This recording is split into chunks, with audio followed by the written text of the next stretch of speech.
propõe um rescaldo da rodada. Vamos lá, um balanço? Vitória do Grêmio, balanço. Vitória do Grêmio, derrota do Internacional. Começar pela vitória do Grêmio, né? Vamos lá. Vamos lá, vitória do Aliás, Grêmio. uma vitória que parece que já mobilizou de novo o torcedor. O torcedor do Grêmio, ele volta e meia se renova, né? E assim, em termos de, é possível, confiança, esse tipo de coisa. É porque o Renato coloca isso na cabeça do torcedor, né? Que força deu a pergunta sempre é feita, sempre entra essa pergunta na coletiva. Renato, agora com a vitória, dá para sonhar? E aí o Renato alimenta, né? Sim. Diz que o Botafogo vai começar a olhar pelo retrovisor vai perder pontos, e aí o torcedor, né? Agora, a nossa função é ir um pouco além disso, evidente. E entender que mesmo que o Botafogo sofra uma queda, aliás, está sofrendo já, né? Sim. Vem de 2 derrotas consecutivas, mudou técnico, algum abalo houve. Então o Botafogo, a tendência é que realmente perca. Mas quem garante que o Grêmio vai ganhar todos? O próprio Renato disse. Se o Grêmio não ganhar fora de casa, pode esquecer. Sabe o que eu estou pensando nesses últimos dias? O problema do Grêmio é o próprio Grêmio. Porque tu olha ali, assim, imediatamente atrás, vê o Grêmio ganhando de 3-0 do Cruzeiro e vê o Grêmio ganhando de 2-0 do Cuiabá. Só que um pouquinho antes o Grêmio tinha perdido para o Vasco naquela circunstância, para o Santos empatado com o Goiás. Claro. Então, esse Grêmio oscila demais. Sim. E aí, às vezes, oscila dentro do próprio jogo. Claro. O empate de 4-4 com o Corinthians, Exato. o que foi aquilo? Ganhava 2-0, vitória encaminhada, e aí toma 3 gols em 5 minutos. É oscilação demais. O Renato ontem, a entrevista dele, ela foi muito forte no sentido de que o Renato disse, olha, não tem problema se o meu time tiver a defesa mais vazada, desde que faça muitos gols. Eu gosto de futebol assim, futebol aberto, futebol ofensivo. Só que o próprio Renato entrou em contradição, porque ele começou de maneira ofensiva, aí sentiu a pressão do Palmeiras e mudou, como havia feito contra o Corinthians. Coloca 2 jogadores, o Galdino, sobretudo, mais marcador do que o Natan, por exemplo. Sim. Então, o discurso doAnato é completamente incoerente nesse sentido, assim. Ele mesmo desautoriza o discurso. Ele mesmo desautoriza. E a mudança já é no intervalo. No intervalo. Como aconteceu no jogo anterior. Isso, porque ele percebe, ou seja, a ideia do time ultra-ofensivo, ele mesmo acaba revendo quando a situação. E o Grêmio precisa, continua mantendo essa opinião, o Grêmio às vezes, ele acha que é mais time, que tem mais potencial do que na verdade tem. Sim. Eu proporia um Grêmio mais cuidadoso na marcação. De que forma?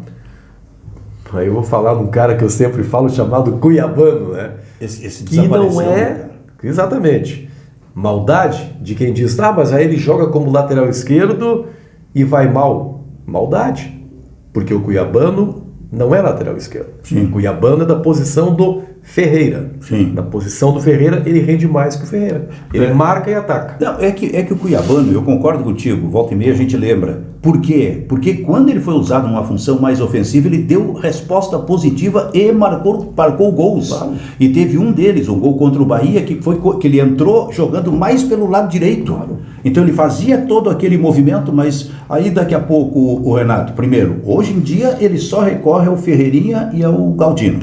E isso vai demorar um pouco. E então cada vez mais fica difícil para esse garoto, o Cuiabano. Perdeu. Não vai para jogar. Falta o quê? 15 partidas, 14? Não vai jogar mais esse ano. O que eu penso é o seguinte, tu não pode simplesmente dispensar a qualidade que ele tem e a força deste jogador. Claro. Porque para equilibrar melhor, como tu propõe, esse é um jogador de um perfil interessante. Evidente. O Grêmio tem que ter a humildade de reconhecer que às vezes é mais fácil você ganhar um jogo marcando mais do que empilhando jogadores ofensivos. Agora, ganhou do Palmeiras e não levou gols. Isso é uma novidade. Esse é o dado positivo. Porque ali atrás já tinha levado 4 do time do Corinthians. E 2 do Bragantino. Então, a novidade é essa, porque o Grêmio realmente sofre muitos gols. O Botafogo, volta e meia, vai continuar oscilando. Mas eu insisto, o problema do Grêmio é o próprio Grêmio, porque o Grêmio oscila sempre e, na minha opinião, também vai seguir, infelizmente, oscilando. A grande questão do Grêmio, o grande objetivo tem que ficar por ali, Luiz Henrique, para garantir essa vaga direta para a Libertadores, não é? Sem dúvida, tem que se manter, mas isso inclui necessariamente bons resultados fora de casa. Percebi também, Silvio, ontem, posso estar equivocado, um certo receio dos torcedores do Internacional a partir da derrota para o Atlético Paranaense, já projetando o Fluminense. Tu sabe que eu percebi uma reação um pouco diferente, porque o torcedor do Internacional, ele desta vez, assim, não houve aquele negócio assim, bota todo o time reserva, Gustavo. Não, ele entendia que realmente a questão é o Fluminense, a decisão é o Fluminense, daqui a menos de uma semana começa. E aí, para mim, o mais importante para o Internacional foi sair do jogo sem nenhum titular. Alguns entraram no segundo tempo machucado. Isso aí o Cudê falou, né? Pois é. Na entrevista. Então, porque era um jogo perigoso. Muito. Teve jogador machucado ali, mano. O Vitor Roque talvez não jogue mais até o final da temporada, né? Então, o Inter teve isso. O Inter vai ter todos os seus jogadores titulares à disposição. Mas eu acho que desta vez tu vê a tua percepção eu não foi sei, outra. Não sei se é porque eu estava na arena trabalhando e ali o cara desce e percebe a euforia dos torcedores. A gente passa quando sai, tem muita gente pegando o carro para ir embora, muita gente falando isso. Olha, o Internacional perdeu lá. Daqui a pouco é isso, né? Pode ser a percepção do torcedor do Grêmio. Mas o Internacional assim, me parecia dessa vez, da parte da torcida, mais preparada para um resultado negativo. Que numa circunstância como essa é normal, né? Bom, mas enfim, Luiz Henrique Benfica. Benfica, que papo é esse, hein? Que papo é esse? E nós estamos pedindo a sua inscrição aqui no canal. Primeiro agradecendo, né? A você que desde o começo está com a gente aqui, apoiando, apostando no projeto, mas dizendo que tem espaço para mais gente, né?